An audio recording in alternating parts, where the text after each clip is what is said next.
اب جناب امیر کی چند جملے پیش کرنا چاہتا ہوں آج، اگر سننا پسند فرمائیں گے تمام حضرات میرے ساتھ۔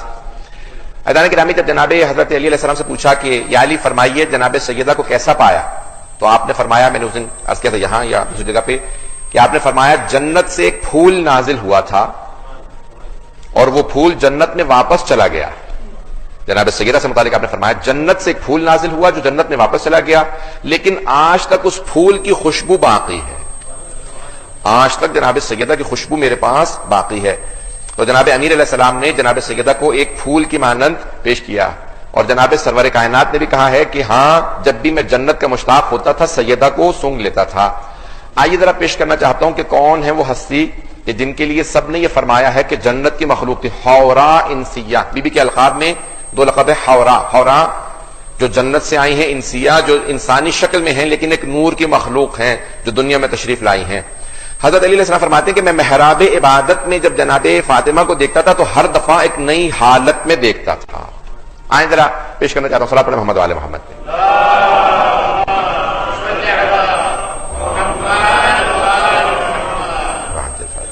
توجہ ہے جانے گرامی۔ آئیے ذرا، جب سرور کائنات نے جناب امیر المؤمنین کی شادی کی جناب سیدہ سے، چند جملے پیش کرنا چاہتا ہوں شادی کے عنوان سے کہ بی بی کی جب شادی ہوئی ہے پہلی ذی الحج کو، اول ذی الحج کو شادی ہوئی، تو بی بی کے رشتے آنا شروع ہوئے۔ آپ کے ذہنوں میں ہے، میں نام لیے بغیر چند افراد کے، کہ کسی نے رشتہ جناب سیدہ کے لیے بھیجا، خود آیا، تو سرور کائنات نے کہا نہیں، اس امر کا اختیار میرے پاس نہیں ہے۔ بات واضح ہو رہی ہے؟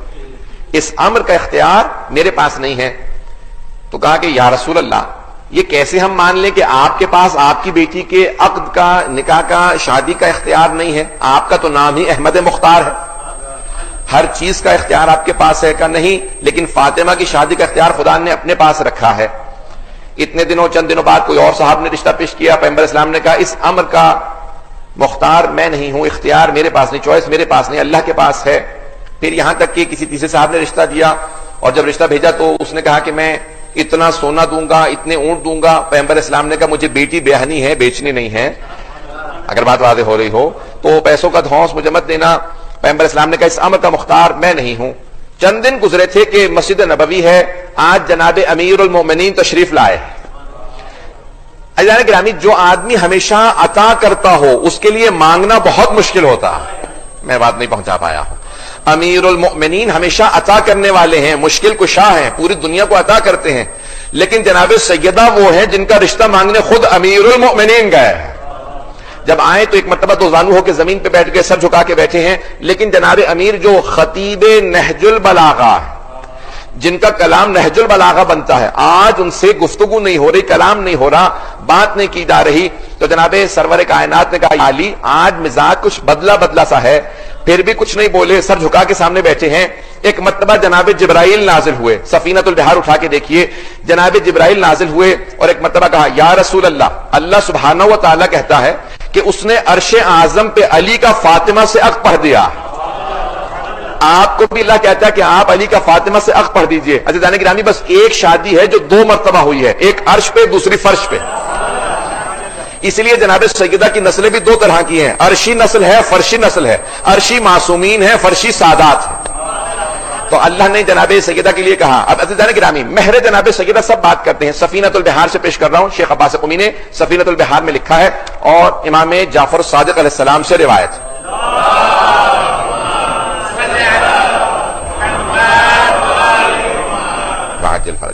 کہا کہ مولا آپ کی دادی کا مہر کیا تھا؟ اب پوری دنیا میں مشہور ہے کہ 500 درہم، 500 چاندی کے سکے، دینار نہیں، سونے کے سکے نہیں، 500 درہم۔ اور جب جناب سرور کائنات نے پوچھا کہ یا علی آپ مہر میں کیا دیں گے، جب رشتے کی بات کی تو کہا یا رسول خدا جو آپ مہر تعین کیجئے۔ کہا آپ کے پاس کیا ہے؟ کہا ایک تلوار ہے، ایک گھوڑا ہے اور ایک زرہ، تین چیزیں آپ نے پیش کی ہیں۔ تو آپ نے جناب سرور کائنات میں اپنے انداز سے پیش کر رہا ہوں، الفاظ سرور کائنات کا مفہوم ہے، الفاظ میرے ہیں۔ کہا یا علی گھوڑے کی آپ کو ضرورت ہے کیونکہ سارا سفر آپ کرتے ہیں، اور آپ کی تلوار کی اسلام کو ضرورت ہے، لیکن آپ کی زرہ کی نہ آپ کو ضرورت ہے نہ اسلام کو ضرورت ہے۔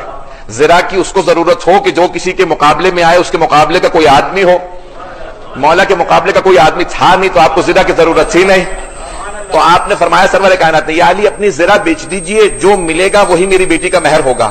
تو تو ایک صحابی کھڑے ہوئے کہا یہ علی کی زرہ ہے، کون خریدے گا؟ تو ایک دوسرے صحابی نے کہا 500 درہم دوں گا کیونکہ علی کی زرہ. تو 500 چاندی کے سکے دیے. تو جناب سرور کائنات نے کہا یہی میری بیٹی کا مہر ہے. تو یہ ہے مہر جو واجب ہے. آپ نے اسی مہر کے پیسوں سے جہیز بھی بنایا جو مستحب ہے، جو سنت ہے. ایک قالیچہ لیا، ایک چکی خریدی، کچھ برتن لیے، کچھ کپڑے لیے اسی پیسوں سے. اب چھٹے امام فرماتے ہیں یہ تو میری دادی کا فرشی مہر ہے. فرش یعنی جو زمین پہ شادی ہوئی، رسول خدا نے حق پڑھا کہ یہ فرشی مہر ہے. کہا مولا عرشی مہر کیا ہے؟ عرش پہ جو شادی ہوئی تھی اس کا مہر کیا تھا؟ کہا اللہ نے کہا یا علی زہرا کے حق میں کیا دو گے؟ سفینۃ البحار میں شیخ عباس قمی نے لکھا ہے، جا کے دیکھ لیجیے گا، مہر جناب سیدہ سے متعلق. کہا یا علی مہر میں؟ کہا پروردگارہ جو تو فیصلہ کرے گا. کہا کہ یا علی مہر فاطمہ میں زمین کا 1/3 حصہ اور جنت کا 1/4 حصہ آپ کو مہر فاطمہ میں دینا ہوگا. علی قسیم الجنت ورنہ حبیب خدا کی حدیث ہے، علی جنت و دوزخ کے تقسیم کرنے والے ہیں. تو اب امام صادق فرماتے ہیں مہر جناب سیدہ میں جنت کا ایک حصہ بھی گیا ہے، زمین کا حصہ بھی گیا. جناب سرور کائنات نے کہا، جناب امام صادق فرماتے ہیں اللہ نے جنت کا حصہ اس لیے رکھا کہ جس کی چاہیں جناب فاطمہ شفاعت کریں. مجھے توجہ چاہیے سمجھ میں کی. عزیزان گرامی، کہا زمین کا 1/3 حصہ کیوں رکھا؟ کہا کہ اگر زمین پہ دیکھو تو 2/3 پانی ہے. 1/3 یعنی 1/3، 1/3. 2/3 پانی ہے، 1/3 خشکی ہے. یہ ڈرائی لینڈ 1/3 ہے، 2/3 پانی ہے. امام صادق فرماتے ہیں اللہ نے ساری خشکی جناب سیدہ کے مہر میں دے دی. کہ اب جو بھی زمین پہ چلے گا اور میرے دادا علی کا بغض رکھتا ہوگا وہ غصبی جگہ پہ چلے گا. اور غصبی جگہ پہ نہ نماز قبول ہوتی ہے نہ عبادت قبول ہوتی ہے. جگہ کا جائز ہونا، مباح ہونا ضروری ہے. اس لیے کہا ہماری دادی کے مہر میں گیا ہے، بغیر علی کی ولایت کے عبادت بھی قبول نہیں ہوتی ہے. یہ مہر جناب